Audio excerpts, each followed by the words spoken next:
So when Kim and I were thinking about this article, there were really three questions that we were curious to hear industry executives respond to. The first question is, what are they doing to create a balance between this tension between innovating for the future? What are they putting in place for the future while dealing with necessary efficiencies of the present to drive performance? Second question was, how are they actually going about creating greater agility across their organization through empowerment and trust?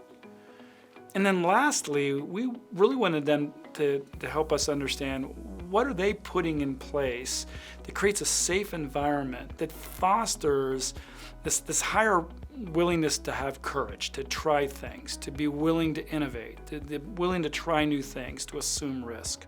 So a special thanks to those who participated in these interviews. Alex Johnson from Facebook, representing the owner. We had Scott Moss from Moss Construction and James Anderson from Bartlett Cock representing the construction side of things. And lastly, Don Stone, CEO and president of Dewberry, representing the voice of the design community. One of the themes that we found that was really interesting is all four of these organizations operate under a decentralized structure. Think about that for a minute. That takes a long time to put into place and to empower leaders in various parts of the country or various markets to be fully empowered to run their portion of the business. Now obviously they take a long time to put into place, and so these were structures that were put into place before the pandemic had hit.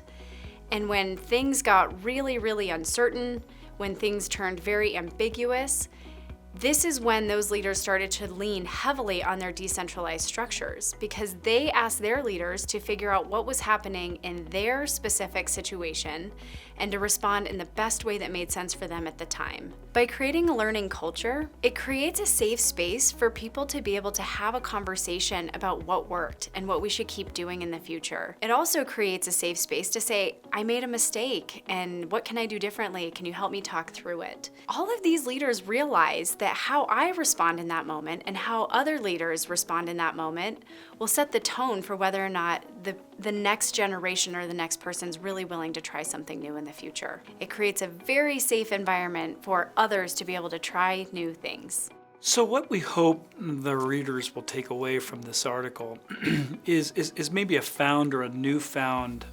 acknowledgement that in times of uncertainty and challenge, it's probably less about adopting clever new innovation for innovation's sake. And it's more recognizing that it still comes down to those fundamentals. How do we create higher levels of engagement across organization? How do we build agile, empowered, trust-based teams? And then how do we as leaders essentially create those kind of environments that are mentally and physically safe, but also creating a culture that puts emphasis on courage, puts emphasis on continuous learning, puts emphasis on accountability, emphasis on essentially people matter, and how we treat each other, how we engage each other, how we build relationships, how we move forward as an ecosystem towards a greater outcome is really what it comes down to, whether here in good times or in challenging times or uncertain times.